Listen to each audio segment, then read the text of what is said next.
그날 저녁이 되자 예수님께서는 제자들에게 말씀하셨습니다. 호수 건너편으로 가자. 그래서 제자들은 사람들을 남겨두고 예수님께서 배에 타고 계신 그대로 모시고 갔습니다.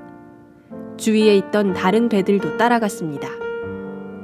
그때 매우 강한 바람이 불어와서 파도가 배 안으로 덮쳐 들어왔고 물이 배 안에 차게 되었습니다.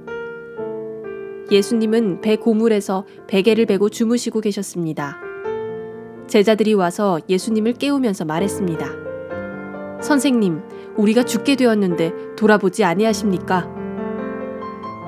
예수님께서 일어나시더니 바람을 꾸짖고 호수에게 명령하셨습니다. 조용하여라, 잠잠하여라. 그러자 바람이 멈추었고 호수가 잔잔해졌습니다. 예수님께서 제자들에게 말씀하셨습니다. 어째서 너희가 무서워하느냐? 아직도 믿음이 없느냐? 제자들이 매우 두려워하며 이분이 어떤 분이길래 바람과 파도도 순종하는 것일까? 하고 서로에게 물었습니다.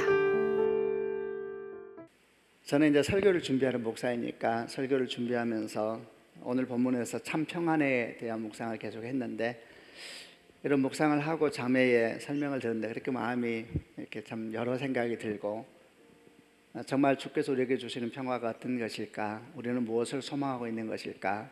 이런저런 생각이 많이 드는 시간이었습니다.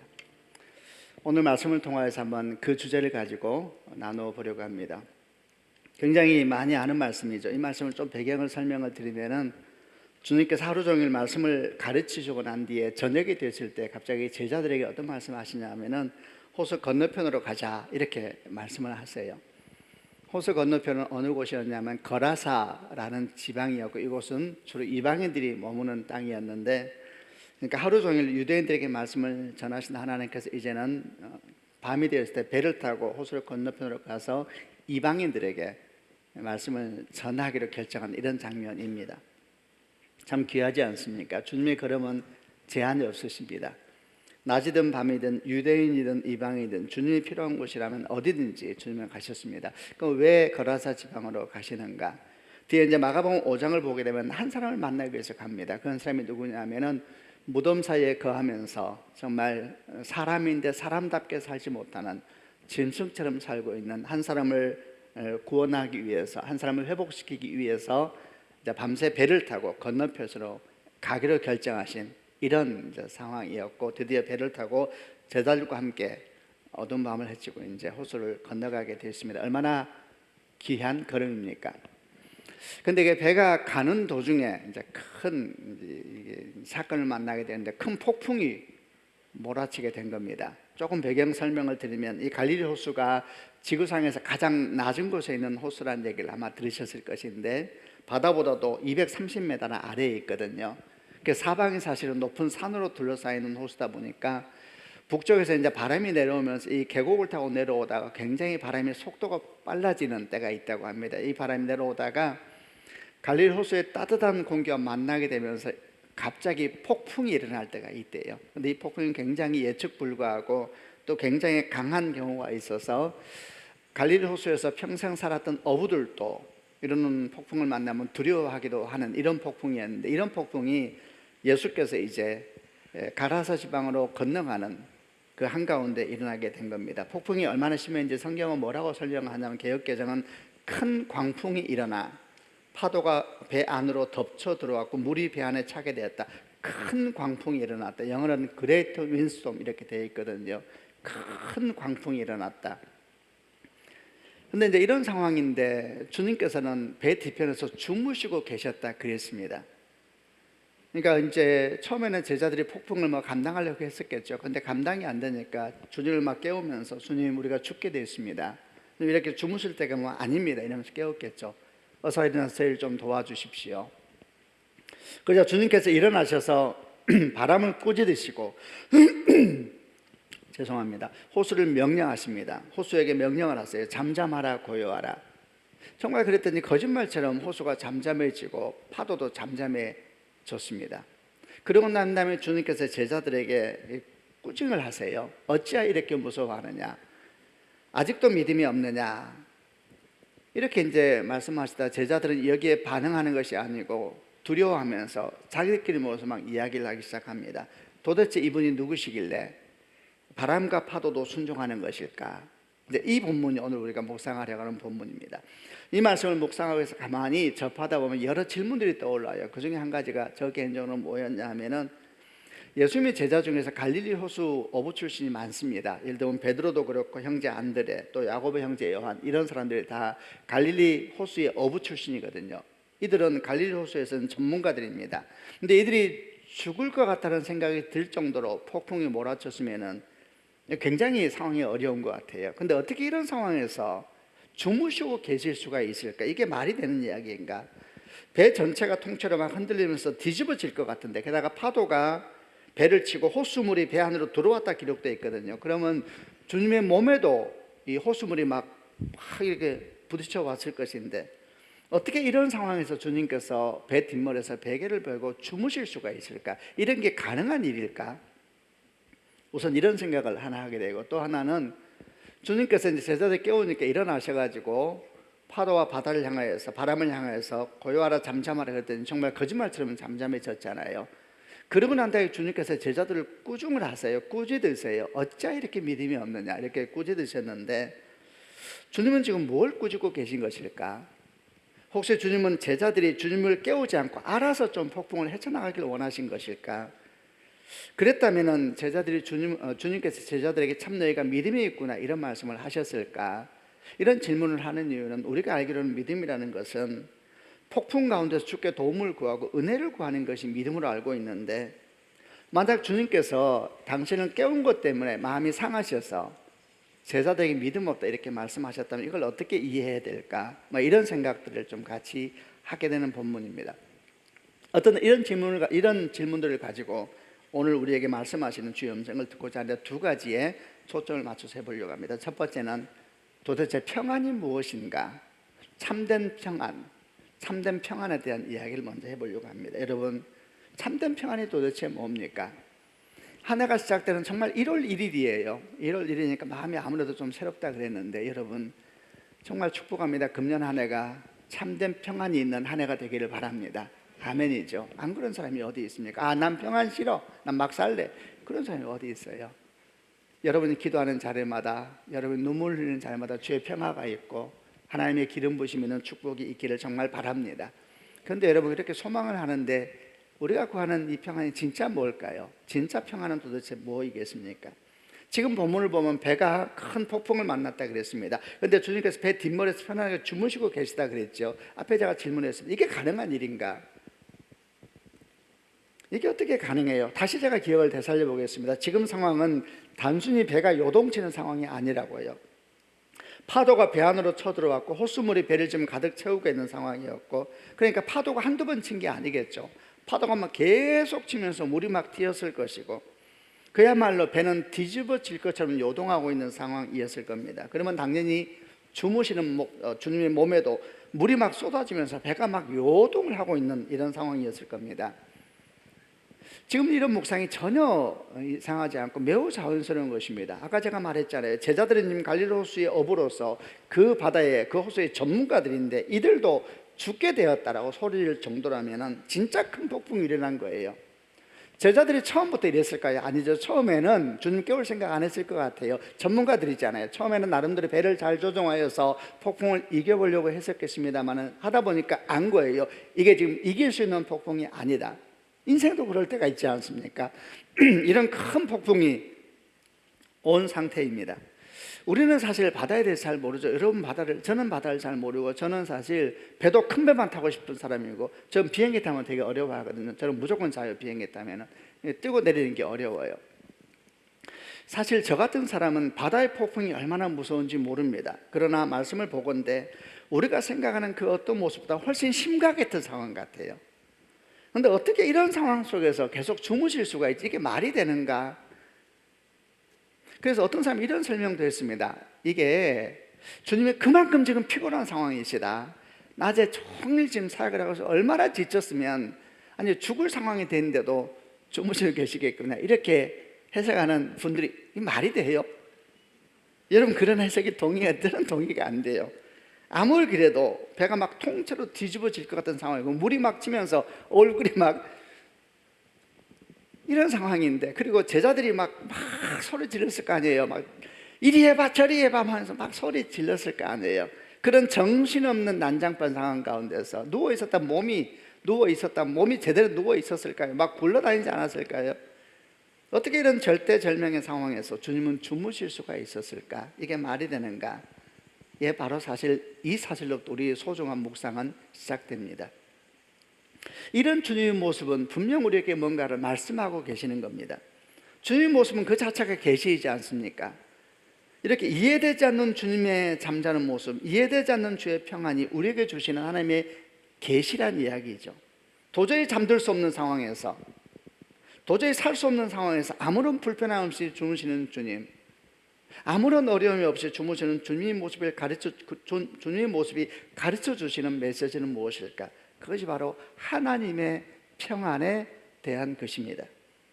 하나님의 평안이 뭡니까? 그 평안은 폭풍 속에서 평안히 주무시고 계시는 주님을 보면 알 수 있는 것이 하나님의 평안입니다. 이것이 하나님께서 우리에게 주시는 평안이고 또 우리 삶에 우리가 날마다 누리기 원하는 평안이신 것입니다. 하나님의 평안은 여러분 아무 일도 없는 것이 아닙니다. 아무 문제도 없는 것이 아닙니다. 오늘 그림에서 보고 있는 것처럼 따뜻한 햇빛이 비추고 바람 한 점 없는, 그야말로 얼마나 아름다운 잔에 배가 하나 놓여있죠. 이런 인생, 여러분 이런 배가 누리는 평안이 아닌 것입니다. 이런 평안이 아니고 오히려 하나님께서 말씀하신 평안은 어디서 그 정체가 드러나냐 하면은 고난 가운데 있을 때에, 폭풍 가운데 있을 때에, 도대체 살 길이 없구나 라는 한계적인 상황에 이르렀을 때에 그 실체가 드러나고 있는 것이고, 바로 그 계시가 잠잘 수 없는 상황 가운데서 평안히 주무시고 계시는 예수 그리스도의 모습을 통해서 우리에게 계시되고 있는 것입니다. 우리 교회에서는 많이 부르지 않습니다만은 찬송가에서 우리가 참 자주 부르는 찬양 중에 평안에 대해서 부르는 찬양이 있습니다. 이런 찬양이죠. 내 평생에 가는 길 순탄하여 늘 잔잔한 강 같든지, 큰 풍파로 무섭고 어렵든지 나의 영혼은 늘 평안해. 저 마귀는 우리를 삼키려고 입 벌리고 달려와도 주 예수는 우리의 대장 되시니 끝내 싸워서 이기겠네. 내 영혼 평안해, 내 영혼 평안해. 굉장히 잘하는 말씀이죠. 이 찬양을 들을 때 어떤 느낌이 드세요? 평안이 느껴지세요? 어떤 마음이 드세요? 근데 여러분, 이 노래의 배경을 아십니까? 이 노래는 원래 1863년에 처음 불려졌던 노래입니다. 이 노래의 가사는 호레이시오 스태포드라고 하는 사람에 의해서 쓰여졌는데, 그는 원래 시카고의 유능한 투자 변호사였습니다. D.L. 무디의 친한 친구이기도 했었습니다. 그런데 시카고에 1871년에 큰 화재가 있었거든요. 그때 그의 모든 주식과 투자 자산을 다 잃어버리게 됐습니다. 파산하게 된 겁니다. 파산이라는 것이 얼마나 무서운 것인지 아마도 사업하는 분들이 알 것이고 저는 목사기 때문에 들어서 알고 있습니다. 파산은 정말 무서운 것이지요. 근데 연이어서 2년 뒤에 좀 그래도 열심히 살려고 하는데 2년 뒤에 1874년 3년에 또 다른 경제 위기가 찾아오면서 정말 힘든 상황이 됐습니다. 그런데 그때 그의 하나밖에 없는 4살 난 아들이 성홍열로 죽게 됐습니다. 아들도 있고 재산도 다 잃어버린 이런 상황이 됐습니다. 그럼에도 그는 기도하면서 재기하기 위해서 애쓰고 있었습니다. 그러다 어느 날 이런 생각이 들었습니다. 여행을 좀 해야 되겠다. 그래서 아내와 4딸을 불러서 말합니다. 여행을 좀 다녀오자. 우리 다 같이 유럽을 가서 몇 개월 지내면서 여행을 좀 하면서 다시 마음도 정리하고 생각도 정리하고 다시 돌아와서 다시 시작하자. 아내도 그렇고 4딸도 아버지 마음을 너무 잘 아니까 아빠 같이 여행해요 이러면서 여행이 이제 계획됐습니다. 드디어 이제 여행을 가기 위해서 배를 타려고 하는데 그 직전에 한 가지 해결할 문제가 갑자기 생기는 바람에 아버지 스태포드는 함께 떠나지 못하게 되고 아내와 네 딸만 먼저 출발하게 되었습니다. 그리고 몇 주 후에 다음 배를 타고 와서 합류하게 될 터이니까 당신 거기서 좋은 시간 보내고 있으라 뭐 그렇게 말씀을 했겠죠. 근데 며칠 뒤에 정말 하늘이 무너지는 것 같은 소식을 듣게 됩니다. 아내와 사랑하는 네 딸이 타고 가 있던 배가 다른 배와 충돌하여서 4명의 딸이 수장되었다는 소식을 듣게 됐습니다. 그리고 아내 홀로 살아남아서 지금 유럽에 있다는 소식을 듣게 됐지요. 죽음보다 더한 소식이 있지요. 뭐 파산이든 뭐든 그 무엇과도 비교할 수 없는 청천벽력, 하늘이 무너지는 소식이었을 겁니다.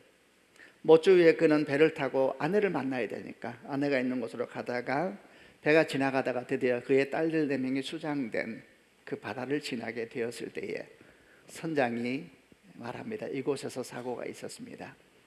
그리고 스테포드는 바로 그 바다를 가만히 바라보고 있었습니다. 그때 성령께서 정말 감당할 수 없는 슬픔과 고통 가운데 있는 사랑하는 아들의 어깨를 안으시고 그를 가만히 붙잡아 주셨습니다. 그리고 그때 그가 했던 고백이 가사가 이겁니다. 내 평생 하는 길 순탄하여 늘 잔잔한 강 같든지 큰 풍파로 무섭고 어렵든지 나의 영혼은 늘 평안하다. 저 마귀는 우리를 삼키려고 입 벌리고 달려와도 주 예수는 우리 대장되니 끝내 싸워서 이기겠네. 내 영혼 평안해, 내 영혼 평안해, 평안해. 생각해 봤습니다. 죽음보다 더한 절망이 다가오고 생명보다 더 존귀한 4명의 딸이 수장된 바다에 서서 어떻게 이런 노래를, 이런 고백을 할 수가 있을까? 정말 이럴 수 있을까? 정말 이런 평안이 있는 것일까? 그리고 우리의 삶에도 이런 평안이 있을 수가 있는 것일까? 정말 그런 것일까? 정말 이런 질문을 계속하게 됐습니다. 그런데 여러분, 바로 그 평안, 우리 모든 이해를 초월하고 우리 모든 눈물과 슬픔과 죽음보다 더한 절망까지 초월한 그 평안을 2000년 전에 우리 주님께서 우리에게 주셨다는 사실을 아십니까? 요한복음 16장 33절에 이런 말씀이 있습니다. 한번 같이 개역개정으로 읽어보겠습니다. 요한복음 16장 33절입니다. 읽겠습니다. 시작. 이것을 너희에게 이르는 것은 너희로 내 안에서 평안을 누리게 하려 함이라. 세상에서 너희가 환난을 당하나 담대하라. 내가 세상을 이겼노라. 이것을 너희에게 이르는 것은 너희로 내 안에서 평안을 누리게 하려 함이라. 세상에서 너희가 환난을 당하나 담대하라. 내가 세상을 이겼노라. 여러분, 이 말씀을 언제 하셨는지 압니까? 담대하라, 내가 세상을 이겼노라. 이 정도의 말씀이라면 오병이의 기적 앞뒤 한다든지 또는 나사렛과 죽으면 살아난 사건 직후에 한다든지 뭐 이래야 되는 말씀 같지 않습니까? 그렇지 않았습니다.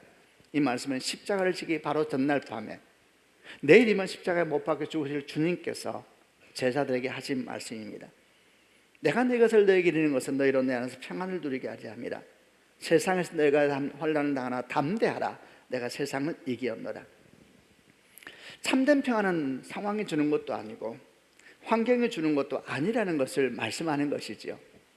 만약 우리가 환경에서 평안을 찾는다면 여러분, 곧 그 환경이 우리 마음을 흔들어 버릴 것이고, 만약에 사람으로부터 평안을 얻기 원한다면 머지않아 그 사람 때문에 우리는 잠 못 드는 밤을 보내야 될지도 모릅니다. 여러분, 그건 진짜 평안이 아니거든요. 그럼 참된 평안은 어디에서 오는 것일까? 다시 한번 말씀을 읽어보겠습니다. 요한복음 14장 27절, 조금 전에 말씀 앞쪽에 있는데 14장 27절 말씀을 개역개정으로 한 번 더 읽어보겠습니다. 시작. 평안을 너에게 끼치노니 곧 나의 평안을 너에게 주노라. 내가 너에게 주는 것은 세상에 주는 것과 같이 아니하니라. 너희는 마음에 근심하지도 말고 두려워하지도 말라. 평안을 너에게 끼치노니 곧 나의 평안을 너에게 주노라. 나의 평안을 너에게 준다 그랬습니다. 주님의 평안입니다. 세상이 내게 주는 평안이 아니고, 그리고 세상이 나에게 설명해 주는 그런 평안이 아니라 주님이 가지고 계신 평안, 그 평안을 우리에게 주시겠다 말씀하는 것이죠. 여러분, 근데 우리가 꿈꾸는 평안은 무엇입니까? 우리가 꿈꾸는 평안은 세상에 주는 평안이잖아요. 우리가 주는 평안은 세상에 주는 평안이잖아요. 여러분, 그래서 우리가 하나님의 평안을 이해할 수가 없는 것입니다. 그래서 제가 던졌던 것처럼 어떻게 파도가 치고 배가 뒤집어질 것 같은데 편하게 잠을 잘 수 있단 말입니까? 이런 질문을 하게 되는 것입니다. 세상의 평안을 구하는 사람은 하나님의 평안을 이해할 수가 없습니다. 그 평안 꿈이다 보니까 이게 가능하냐, 논리적으로 되냐고, 이게 이런 질문을 하게 되는 것입니다. 그렇기 때문에 이런 사람들은 아들을 잃고 재산까지 잃고 내 딸까지 잃어버린 그 수장된 바다 한가운데 있어서 평화를 노래하는 아버지의 고백을 들으면서 이거 진짜일까? 이런 평화가 진짜 우리에게 올 수 있는 것일까? 이렇게 질문하면서 의심하게 되는 것입니다. 왜냐하면 세상 평화를 꿈꾸는 사람은 하나님의 평화를 절대 이해할 수 없기 때문에 그런 것입니다.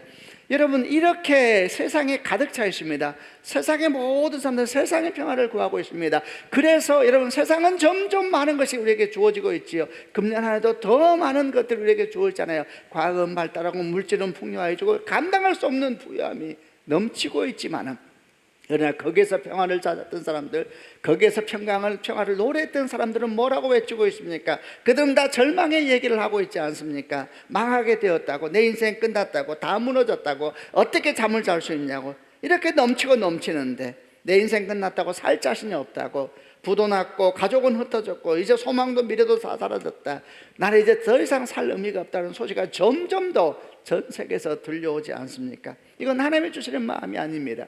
이건 하나님이 주시는 평화도 아니고 사탄이 주는 것이지요. 세상이 주는 평화를 구하는 사람은 결국 이런 외침을 토할 수밖에 없는 것입니다. 여러분, 다시 한번 주님의 이름으로 축복합니다. 금년 한 해 2023년 한 해가 세상이 주는 평안이 아니라 하나님께 주시는 그 설명할 수 없는 평화가 가득한 한 해가 되기를 바랍니다. 여러분, 여전히 많은 일이 생길 겁니다. 저는 어제 송구영신 예배를 드리면서 말했습니다. 연초가 시작되면 좋은 말을 해야 되는데 좋은 말을 할 수 없다 그랬습니다. 많은 위기가 우리를 기다리고 있다 그랬습니다. 훨씬 더 예측할 수 없는 미래가 오고 있다 그랬습니다. 여러분, 그럼에도 불구하고 우리가 정말 하나님의 평안이 우리 마음에 품을 수만 있다면 우리는 그 모든 자리에서 넉넉하게 승리하게 될 줄로 믿습니다.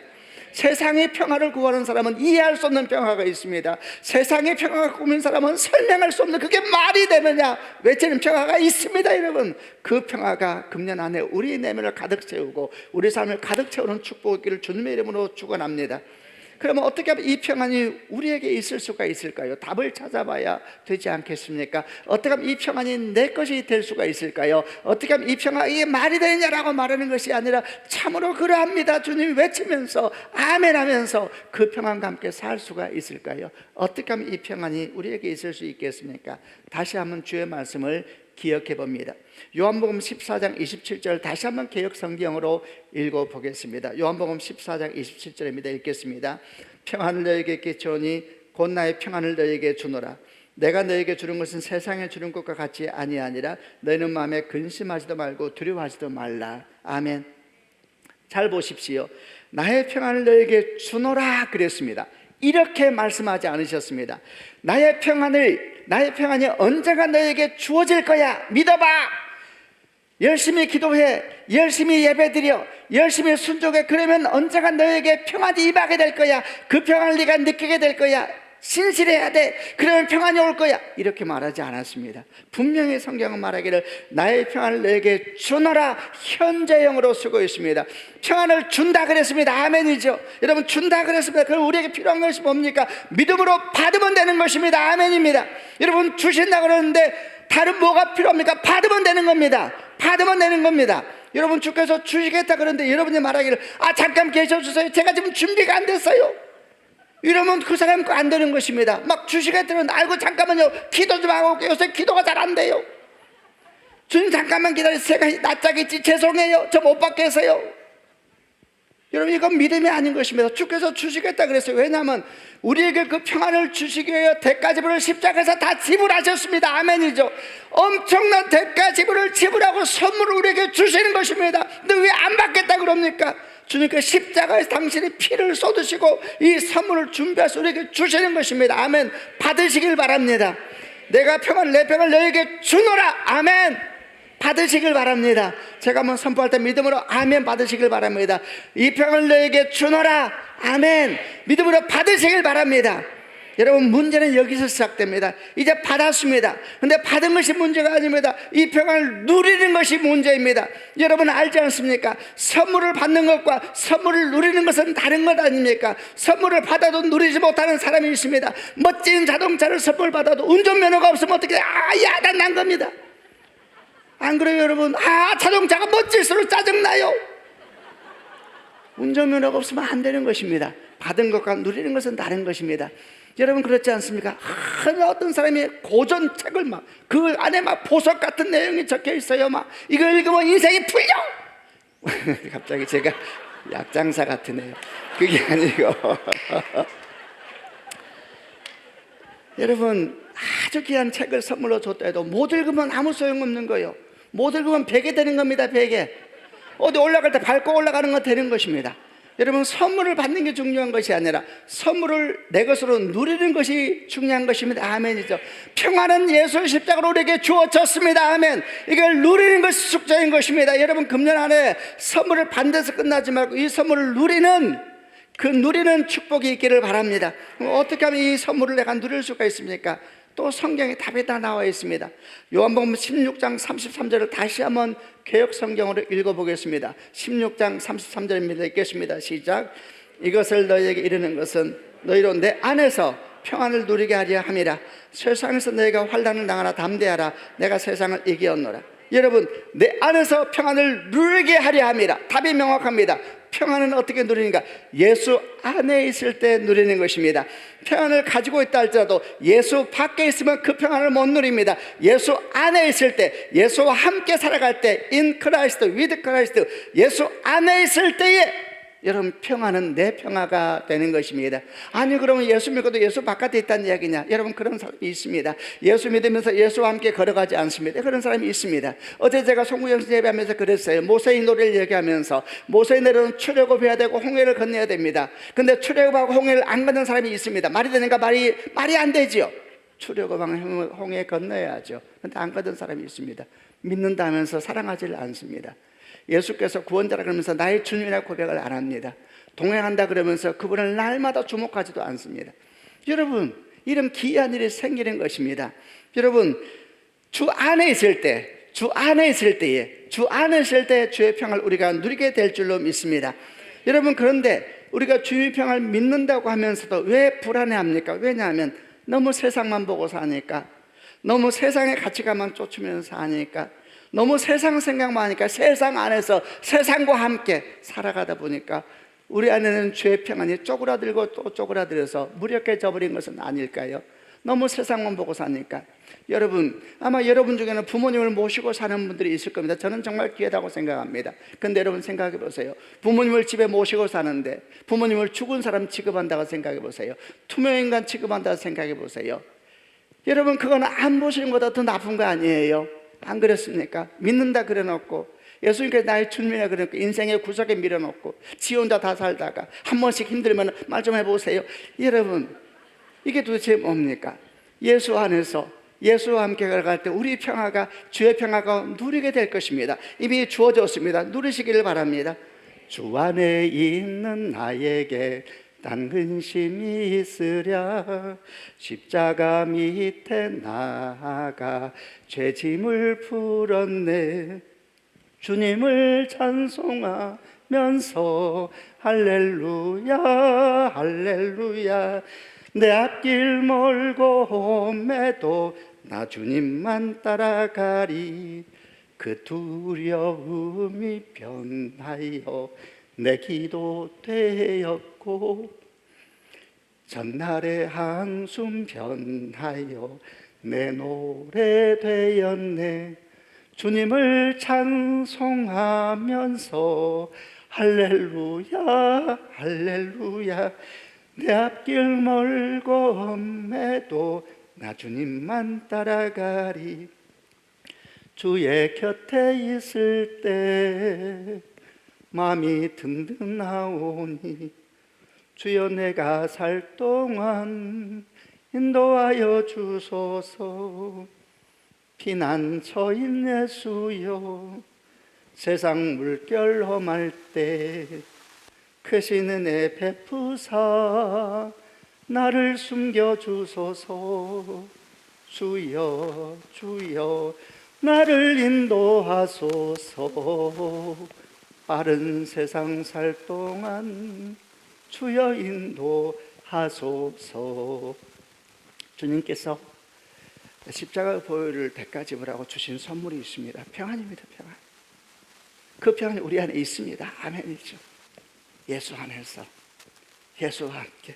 주님 말씀하셨습니다. 평안을 너에게 끼치노니 곧 나의 평안을 너에게 주노라.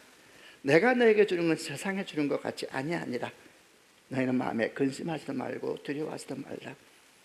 이것을 너에게 이르는 것은 너희가 내 안에서 평안을 누리게 하지 함이라. 세상은 너희가 환난을 당하나 담대하라. 내가 세상을 이겼노라.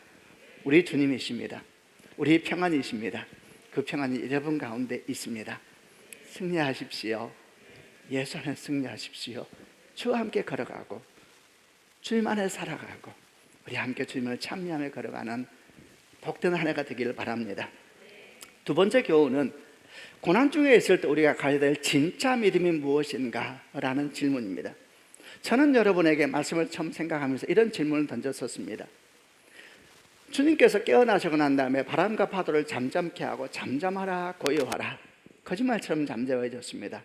그러한 다음에 제자들 꾸짖었다 그랬습니다. 질문했었습니다. 무엇을 도대체 꾸짖으신 것일까? 혹시 주님은 제자들이 알아서 좀 잘 걸어가 주길 원하셨던 것일까? 분명 그건 아니죠. 우리가 아는 신앙은 그런 거 아니잖아요. 우리가 아는 신앙은 모든 순간 주님과 함께 노래하고 함께 춤추고 그렇게 가는 거잖아요. 위기가 올 때 주의 이름을 부르고 또 기쁨이 올 때 주께 감사드리고 이렇게 가는 것인데 어떻게 주님을 깨웠다 그래서 믿음 없는 모습이 되겠는가? 그럴 수는 없다. 그렇다면 도대체 주님께서 제자들에게 참 믿음 없다 꾸짖으셨던 것은 무엇을 의미하는 것일까? 그것은 분명 폭풍 가운데 주님을 깨운 것을 말하는 것은 아닐 것이다. 문제는 뭡니까? 문제는 주님을 깨우는 제자들의 모습이었습니다. 이를 잘 보여주는 것이 40절과 41절, 이거는 개역개정이 좀 더 이해가 좋았습니다. 개역개정으로 44장, 40장, 41장을 4장 40절, 41절을 같이 한 번 더 읽어보겠습니다. 4장 40절, 41절 읽겠습니다. 시작. 이에 제자들에게 이르시되 어찌하여 이렇게 무서워하느냐? 너희가 어찌 믿음이 없느냐 하시니 그들이 심히 두려워하여 서로 말하되 그가 누구이기에 바람과 바다도 순종하는가 하였더라. 어찌하여 이렇게 무서워하느냐? 어찌 이렇게 믿음이 없느냐?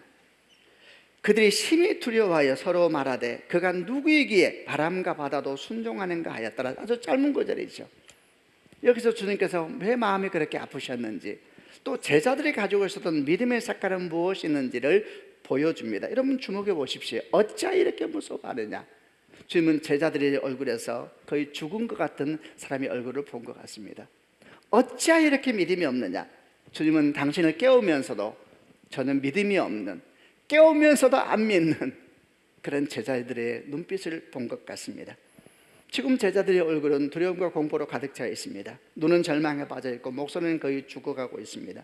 주님을 흔들어 깨우면서도 주님께서 이 바람과 파도를 잠잠케 하시라는 것을 하실 것을 믿지도 않고 있었습니다. 그저 두려우면서 서러워서 깨우고 울고 통곡하면서 자기 연민에 빠져서 자기 슬픔에 빠져서 이렇게 하고 있었던 것 같습니다. 바로 이런 주의 제자들의 모습을 보고 주님이 심히 마음 아파하셨습니다. 어찌하여 그렇게 두려워하느냐? 여러분, 어찌하여 그렇게 두려워하십니까? 어찌하여 그렇게 믿음이 없느냐?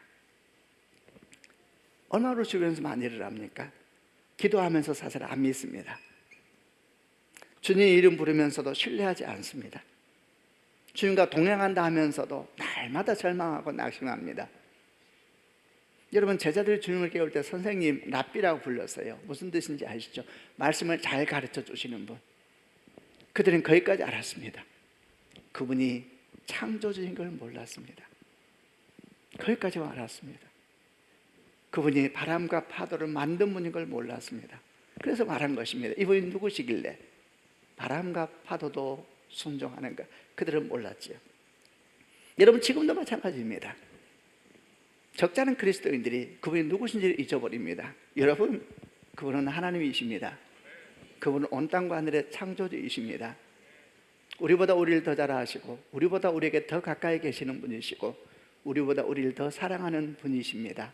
아멘이죠. 어떤 폭풍이 오든 간에 그 폭풍도 궁극적으로 주의 창조의 있음을 믿으시는 축복이 있기를 바랍니다. 그분은 온 땅과 하늘의 통치자이십니다. 주님은 우리가 폭풍 가운데서 주님을 찾기 원하십니다. 그런데 믿음으로 찾기 원하십니다. 그분이 온 땅의 왕이신 것과 우리를 사랑하실 때 죽기까지 사랑하신다는 것과 우리를 위하여 아들 예수를 십자가의 대가를 지불했다는 것을 잊지 않고 찾으시길 원하는 것입니다. 여러분, 이런 믿음 없으면 구하면서도 안 믿습니다. 이런 믿음 없으면 하나님이 응답하셔도 자기가 원하는 대로 응답 안 됐다고 말합니다. 그래, 이런 믿음이 있으면 구하면서 믿습니다. 이런 믿음이 있으면 구하고 응답이 안 되는 것 같은데도 이미 믿습니다. 주님이 일하신다. 가장 합당한 때에 주께서 말씀하실 것이다. 가장 합당한 때에 파도와 바람은 잔잔해질 것이고 나는 마침내 소원의 항구로 그 바람 때문에 더 빨리 도착하게 될 것이다. 이렇게 믿게 되는 것입니다. 성도 여러분, 이런 믿음이 있는 금년 한 해가 되기를 바랍니다. 이 믿음을 주면 제자들에게 주기 원하시고 바로 이 믿음이 목숨보다 귀한 4명의 딸을 수상시킨 그 바다 한가운데서 하나님의 이름을 부르면서 평안을 노래했던 스테파노의 마음에 있는 믿음이 아니었겠습니까? 여러분, 2023년 새해가 시작되었습니다. 저는 우리 삶에 좋은 일이 많기를 바랍니다. 그러나 많은 도전도 있을 것입니다. 우리에게 능력이 필요합니다. 여러분, 능력이 무엇입니까 도대체? 우리 안에 생명을 바친 선물이 있습니다. 평안이 있습니다. 아멘이죠. 누리십시오. 누리십시오. 어찌하여 그렇게 무서워하느냐? 주와 함께 걸어가고 주 안에 거하고 이제 여러분이 노래를 시작하셔야 되지 않겠습니까? 그 한가운데 여러분의 노래를 하십시오. 새 노래로 여호와를 노래하 자기 노래를 불러야 돼. 자기 노래. 여러분의 노래를 부르십시오. 그 한가운데서. 그리고 여러분 항상 생각하십시오. 이 폭풍 가운데서 평안히 누워 계시는 예수 그리스도, 그분을 바라보면서 걸어가십시오. 그러면 폭풍이 오히려 우리를 훨씬 빠르게 가게 하고 우리 인생을 달려가게 할 줄로 믿습니다. 주의 평안이 금년 한 해 여러분 가운데 넘치시기를, 여러분의 자녀 가운데, 가정 가운데, 기도하는 모든 자녀 가운데 넘치시기를 주님의 이름으로 축원합니다. 아멘. 기도하십시다. 한번 가슴에다 손을 얹기를 바랍니다. 사람이 참 묘합니다. 새해 첫 주 예배를 가니까 또 마음이 묘합니다. 송구영신 예배하면 또 느낌이 다른 느낌이 듭니다. 여러분, 새해 첫 주일날 주께서 여러분에게 주신 말씀이 뭡니까? 그 말씀을 지금 마음에 품으시길 바랍니다. 그리고 주와 뵙기도 하십시오. 사랑하는 주여, 우리가 말씀을 품었습니다. 생명을 품었습니다. 이 말씀이 내게 능력이 오니 이 말씀대로 이루어지게 하여 주옵소서. 겹친 세상 가운데 나가는 것이 우리는 번잡하고 두렵고 여전히 세상 평안을 구하고 있는데 주의 말씀이 저에게 왔습니다. 이 말씀이 내게 능력된 한 해가 되게 하여 주시고 이 말씀이 뿌리 내리고 열매 맺는 한 해가 되게 하여 주옵소서. 주신 말씀 붙잡고 구하면서 함께 하나님께 기도하겠습니다.